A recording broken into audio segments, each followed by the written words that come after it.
I'm honored to address the United Nations General Assembly once again.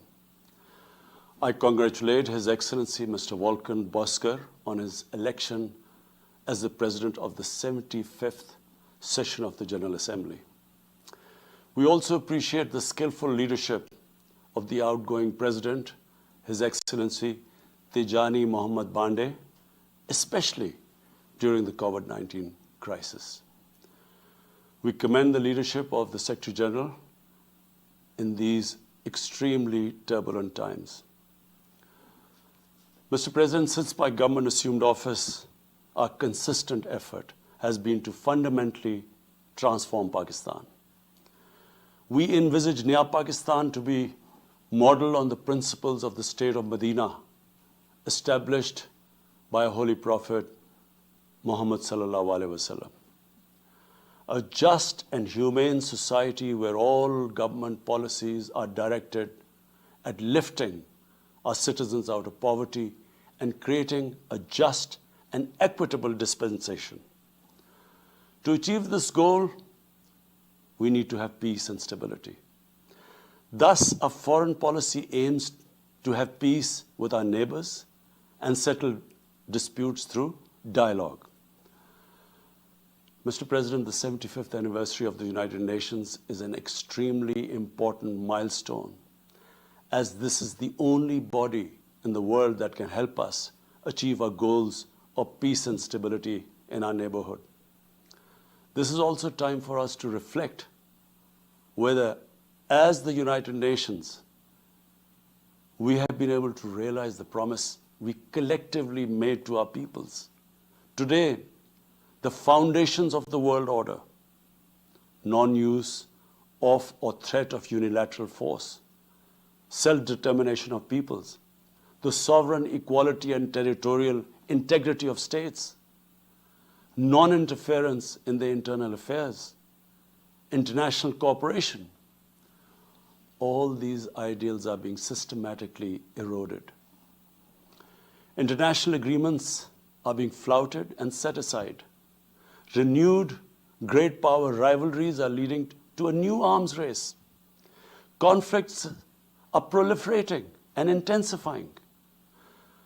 Military occupation, illegal annexations are suppressing the rights of human beings to self-determination. According to the respected professor Noam Chomsky, mankind is at even a greater risk than it was before the First and Second World Wars in the last century. And this is because of the threat, increased threat of nuclear war, climate change, and sadly the rise of authoritarian regimes.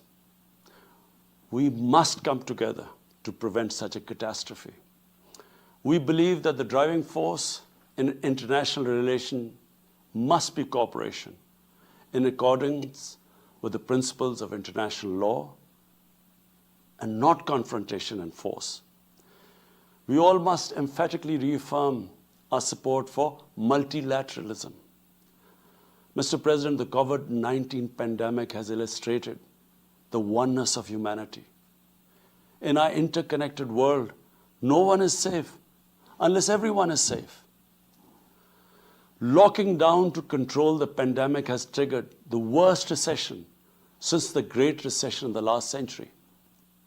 This has hit the poorest countries the hardest, as well as the poor in all the countries.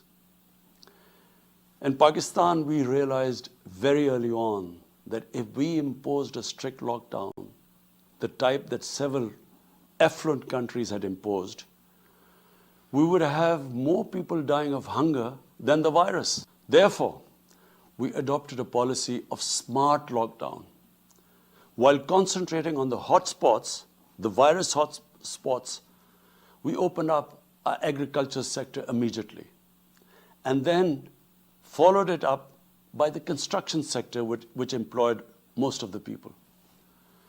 At the same time, and this is despite financial constraints, my government deployed $8 billion, unprecedented amount, for our health services. plus support the poorest and most vulnerable households with direct cash payments through SR's program, and then subsidies to the small businesses. Even though our smart lockdown was heavily criticized in the beginning, but thanks to the Almighty Allah's grace, we have not only managed to control the virus, stabilize our economy, but most importantly, we have been able to protect the poorest segment of the society from the worst fallout of the lockdown. Today, Pakistan's response is cited among the success stories in controlling and responding to the pandemic. However, we are still not out of the woods, like no country is out of the woods today. But Mr. President, it was obvious from the outset that developing countries would need fiscal space to respond to and recover from the COVID crisis. Debt relief is one of the best ways to create that fiscal space for developing countries. Therefore, in early April, I called for a global initiative on debt relief. We appreciate the G20's official debt suspension initiative and the emergency and rapid financing offered by the IMF, World Bank, Asian Development Bank, and UN agencies. This, however, is not going to be enough. The IMF has estimated that developing countries will need over $2.5 trillion to respond and recover from the crisis. The official debt suspension will need to be extended and expanded. Additional debt relief measures will also be needed. Development banks should ensure adequate financial inflows. Rich countries have generated over $10 trillion to finance their own response and recovery.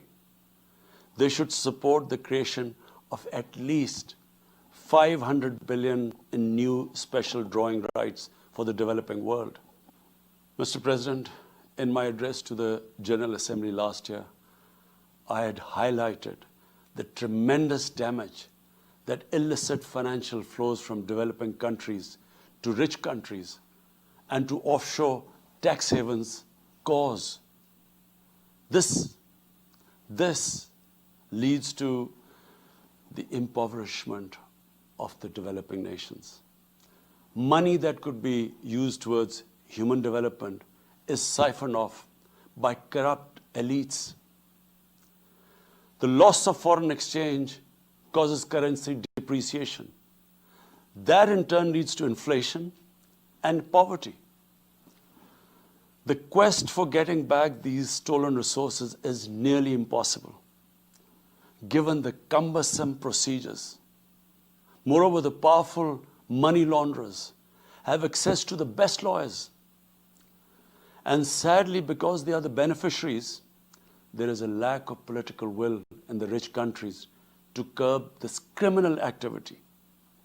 Mr. President, if this phenomena is unaddressed, it will continue to accentuate the inequality between the rich and the poor nations, and eventually will spark off a bigger global crisis, a far bigger global crisis than the present migration issue poses. The rich states cannot hold forth on human rights and justice when they provide sanctuary to money launderers, to their looted wealth. There are robust anti-money laundering and anti-terror financing regimes.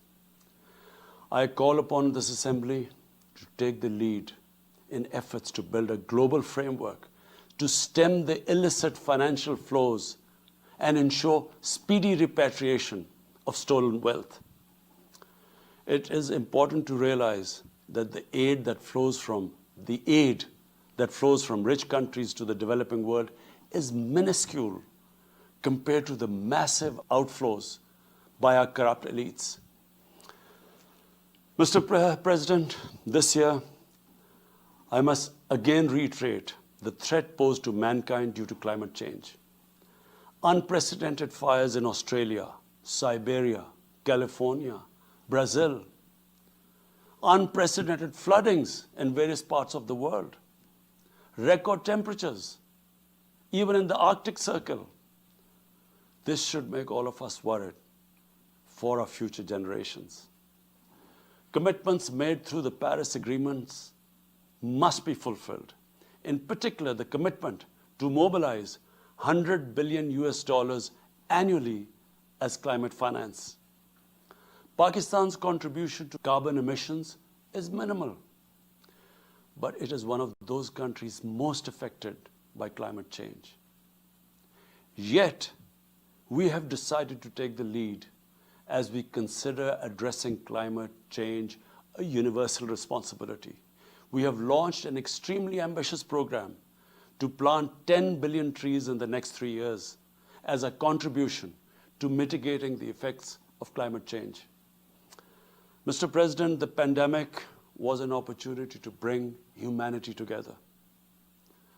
Unfortunately, it has instead fanned nationalism, increased global tensions, and given rise to racial and religious hatred and violence against vulnerable minorities in several places. These trends have also accentuated Islamophobia.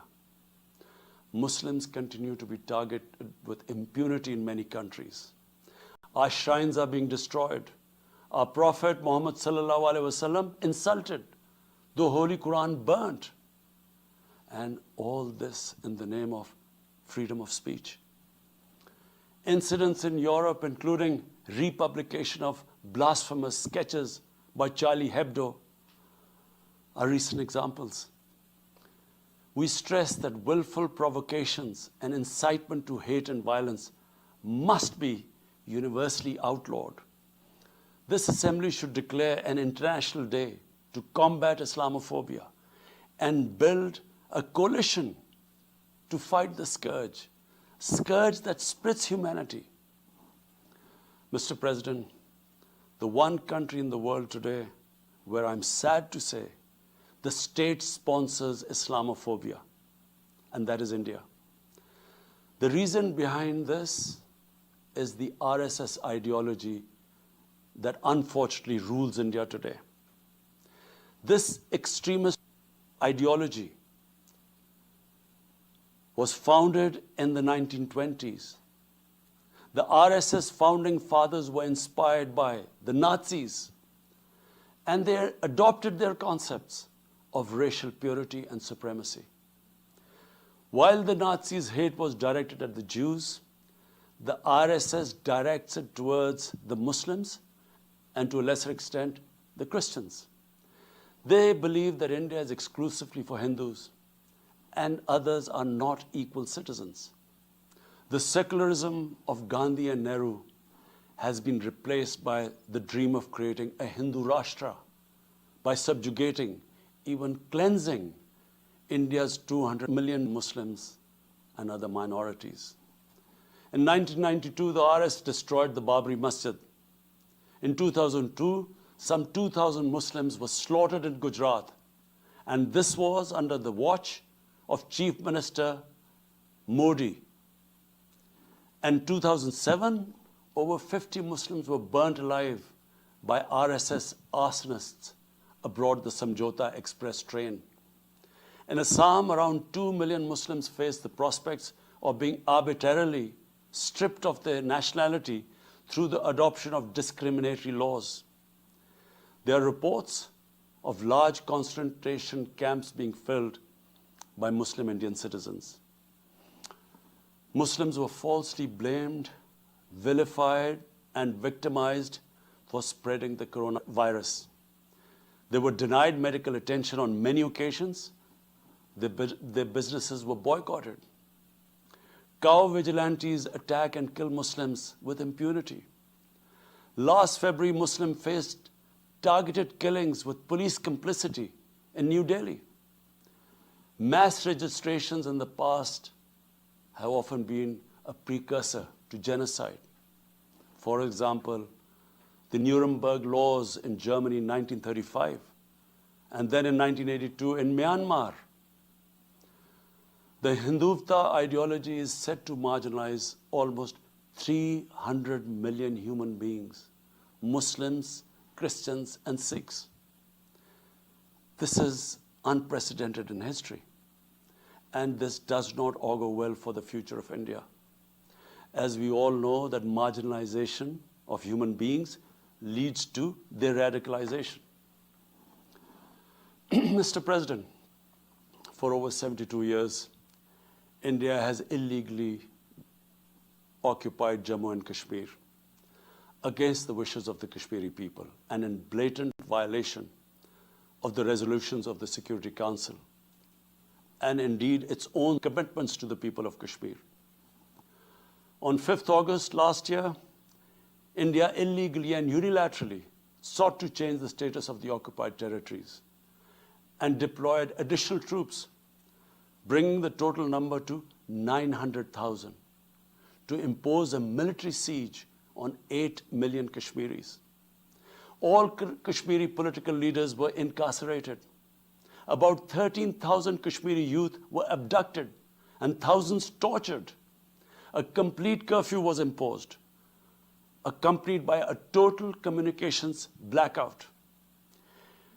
Indian occupation forces have used brute force, including pellet guns against peaceful protesters, imposed collective punishments, including the destruction of entire neighborhoods, and extrajudicially murdered hundreds of innocent young Kashmiris in fake encounters, refusing even to hand over their bodies for burial. The Kashmiri media and those daring to raise their voice are being systematically harassed and intimidated through the use of draconian laws. All of this is well documented in the reports of the United Nations High Commissioner for Human Rights, communications from the Special Rapporteurs of Human Rights Council, statements from human rights and civil society organizations. The international community must investigate these grave violations and prosecute the Indian civil and military personnel involved in state terrorism and serious crimes against humanity being perpetrated, I'm sad to say, with complete impunity. The objective of this brutal campaign is to impose what the RSS BJP regime has itself called the final solution for Jammu and Kashmir. To this end, the military siege is being followed by moves to change the demographic structure of the occupied territory. This is an attempt to obliterate the distinct Kashmiri identity in order to effect the outcome of a plebiscite envisaged in the UN Security Council resolutions. This action is in violation of the UN Charter, Council resolutions, and international law, particularly the 4th Geneva Convention. Changing demographic structure of occupied territory is a war crime. Mr. President, the brave Kashmiri people will never submit to Indian occupation and oppression. Their struggle is indigenous. They are fighting for a just cause, and generation after generation have laid down their lives to rid themselves of Indian occupation. The government and people of Pakistan are committed to standing by and supporting the Kashmiri brothers and sisters in the legitimate struggle for self-determination. Mr. President, in order to divert attention from its illegal actions and atrocities in Indian-occupied Jammu and Kashmir, India is playing a dangerous game of upping the military ante against Pakistan in a nuclearized environment. Despite constant Indian provocations and ceasefire violations along the line of control and the working boundary, targeting innocent civilians, Pakistan has exercised maximum restraint. We have consistently sensitized the world community about a false flag operation and another ill-conceived misadventure by India. My parents, Mr. President, were born in the colonial India, and I was the first generation that grew up in an independent Pakistan. I want to make it clear that any attempt by the fascist totalitarian, RSS-led Indian government to aggress against Pakistan will be met by a nation that will fight for its freedom to the end. Mr. President, there will be no durable peace and stability in South Asia until the Jammu and Kashmir dispute is resolved on the basis of international legitimacy. Kashmir has been rightly described as a nuclear flashpoint. The Security Council must prevent a disaster conflict and secure the implementation of its own resolutions, as it did in the case of East Timor. The Council has considered the situation in Jammu and Kashmir 3 times in the past year. It must take appropriate enforcement actions. It must also take steps to protect the Kashmiris from an impending genocide by India. Pakistan has always called for a peaceful solution. To this end, India must rescind. To reach this end, India must rescind the measures it has instituted since 5th August 2019, end its military siege and other gross human rights violation, and agree to resolve the Jammu and Kashmir dispute in accordance with the relevant UN Security Council resolutions, and of course, the wishes of the people of Kashmir. Mr. President, Pakistan's desire for peace in our region is also manifest in our efforts to promote a political solution in Afghanistan. I have consistently maintained over the past 2 decades that there is no military solution to the conflict in Afghanistan. The only way forward was and is a political settlement, which involves the full spectrum of Afghanistan's political actors. Pakistan fully facilitated the process that culminated in the US-Taliban peace agreement on 29 February 2020. Pakistan is deeply gratified that it has fulfilled its part of the responsibility. The Afghan leaders must now seize this historic opportunity to achieve reconciliation and restore peace in the war-torn country. Through the intra-Afghan negotiations that commenced on 12th of September, they must work out an inclusive, broad-based, and comprehensive political settlement. The process must be Afghan-led and Afghan-owned, and without any interference or outside influence. Early return of Afghan refugees must be part of this political solution. After almost 2 decades of war, it is imperative not to allow spoilers within and outside Afghanistan to subvert the peace process. Peace and stability in Afghanistan will open new opportunities for development and regional connectivity. Mr. President, Palestine remains a festering wound. A just and lasting settlement is indispensable for the Middle East and actually the world. Illegal annexations of Palestinian territory, the building of illegal settlements, and the imposition of inhuman living conditions on the Palestinian people, especially in Gaza, cannot bring peace to a troubled region. Pakistan continues to support a 2-state solution in line with the UN General Assembly and Security Council resolutions within the international agreed parameters, and they are pre-1967 borders, and Al-Quds, Al-Sharif as the capital of a united, contiguous, and independent Palestinian state. Mr. President, the United Nations remains the best legitimate avenue for collective action in managing international conflicts, fostering peace and security, promoting equitable development, and addressing global problems. I urge the Secretary General to take the lead in preventing global conflicts. He should convene summit-level meetings to address regional hotspots and resolve outstanding disputes. The United Nations should be made fully responsive to the challenges of our times. A comprehensive reform of the United Nations, including the Security Council, is essential to promote greater democracy, accountability, transparency, and efficiency. Pakistan will continue to participate actively in this process and endeavor with other member states to build a world where conflict is outlawed and equitable prosperity for all pursued in conditions of peace and security.